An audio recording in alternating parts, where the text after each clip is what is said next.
Thank you, Mr. President. Mr. President, I rise today to again advocate for no Washington exemption from Obamacare, an issue I've talked about with several of our colleagues in this body, joined by many supporters of the push in the House of Representatives. And I think it's very important, as we hear story after story from Americans in each of our states about what they're facing, being dropped from policies they liked, they wanted to keep, having premium increases of 1,000% in some cases, getting their work hours cut back to under 30 hours a week. As we hear all these horror stories, the fact remains that Washington essentially has an exemption from all that pain, has a big taxpayer-funded subsidy that nobody else in America at the same income level can get. And that really needs to end.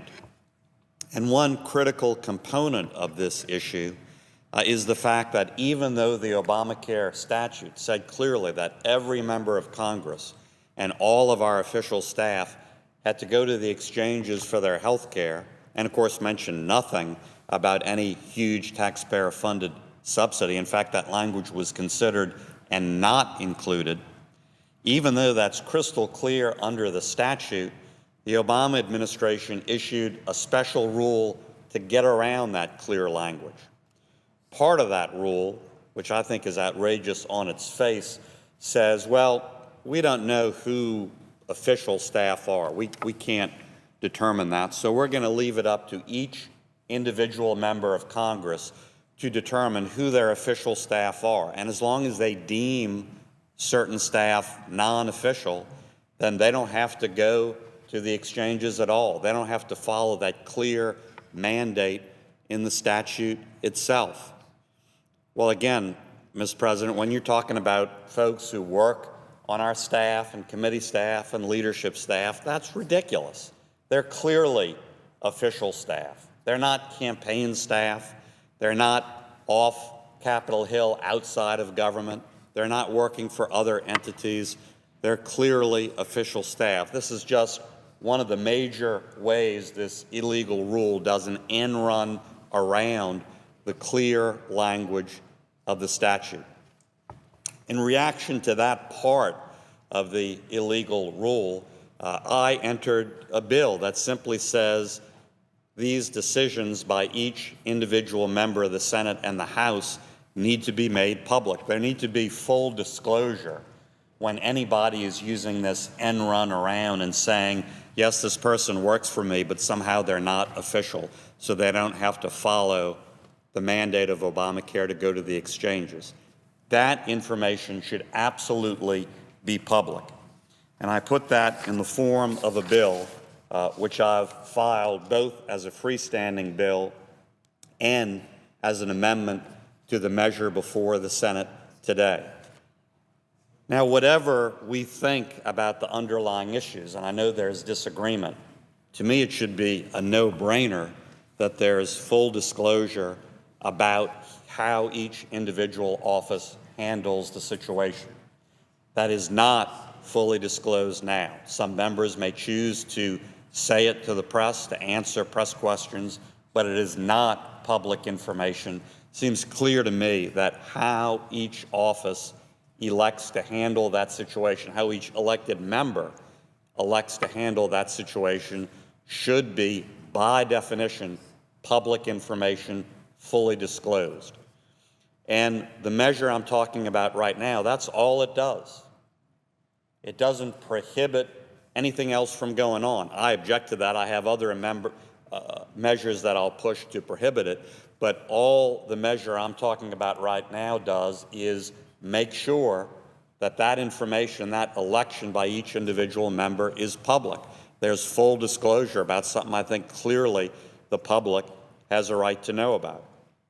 So I'm simply here on the floor lobbying for that measure to pass and lobbying for a vote opportunity up or down on that important provision. Now, my first choice would be a simple vote on the measure in front of the Senate right now, the drug compounding bill. And I have no interest in delaying progress of that bill. I simply want an amendment vote on the measure I'm describing. We can vote it up or down. Either way, I think it's crystal clear that this bill will proceed to become law. If my amendment is adopted, it would be voted on in the House. I think it would clearly be passed, become law. And that's my first choice request here. If that's not possible, I do have a second choice request, which is to simply make this vote in order in the context of the next major bill coming to the floor, the National Defense Authorization Act.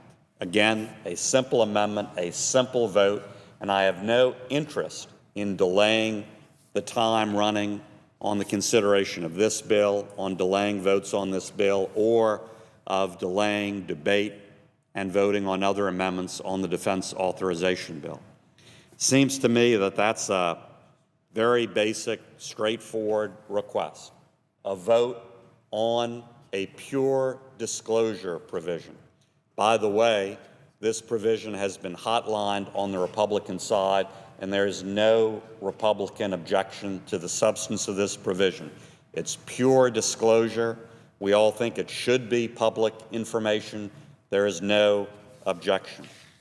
And so, Mr. President, I would simply ask unanimous consent to proceed in this way and expedite in the process consideration of all of this, including the compounding bill on the floor right now. The distinguished floor manager for the bill said a few minutes ago he doesn't want delay on this bill. I don't want it either. There doesn't have to be any delay, and in fact, this unanimous consent will expedite all of that consideration. In that spirit, I ask unanimous consent that all remaining time on the motion to proceed to H.R. 3204, the compounding bill, be yielded back, that the motion to proceed be agreed to, that my amendment number 2024 be the only amendment in order, that no second-degree amendments be in order, and that the amendment be subject to a 60-vote affirmative threshold for adoption. I further ask that there be 2 hours of debate equally divided, and that upon the use or yielding back of that time, the Senate proceed to a vote on my amendment.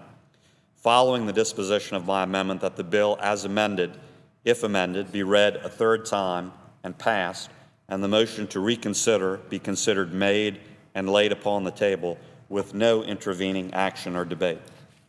Is there objection? Senator from Iowa. I object. The objection is heard.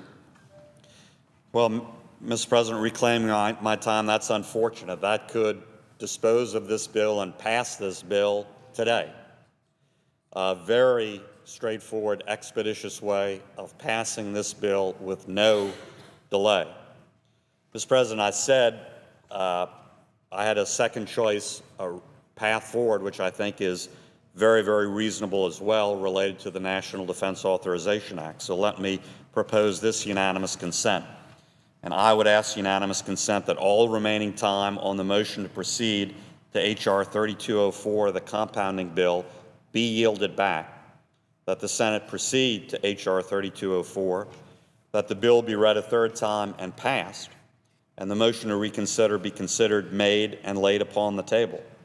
I further ask that the Senate then proceed to the consideration of S. 1197, the National Defense Authorization Bill, that my amendment, which is at the desk, be called up, and that notwithstanding Rule 22, my amendment remain in order, that no second-degree amendments to my amendment be in order, and that the amendment be subject to a 60-vote affirmative threshold for passage. Is there objection? On behalf of the leadership, I object. Objection is heard.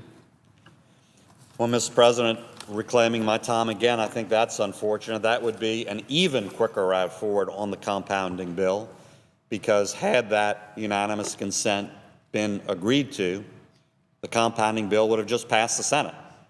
It would have happened right now, and we would move on to something that clearly needs time for debate and discussion and amendments, the National Defense Authorization Act.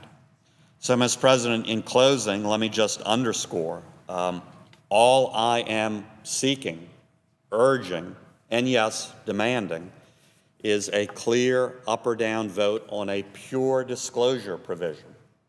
Let the public know as I think they clearly have a right to, how each individual member is handling the situation. If a member actually has the gall, in my opinion, to say, no, all these people who work for me are not official staff, and therefore they can right out ignore the clear language and mandate of Obamacare that says Congress and all staff must go to the exchanges for their health care, people have a right to know that. And by the way, a lot of members, including myself, say no. We're all going to the exchanges. That's what the law says. It's perfectly clear, and that's what we're going to live by, and a lot of members are doing that.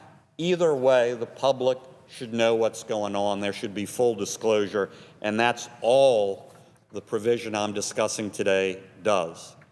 And so it has been completely cleared by hotline on the Republican side. There is no objection. I would urge us to move forward with a simple, straightforward vote on it so we can expedite consideration of this bill on the floor, so we can move more quickly to the National Defense Authorization Bill, which does merit a lot of significant floor time, so we can have amendment votes on that bill immediately and not have any controversy about that. And I urge that reasonable and expedited and clear path forward. Thank you, Mr. President. I yield the floor.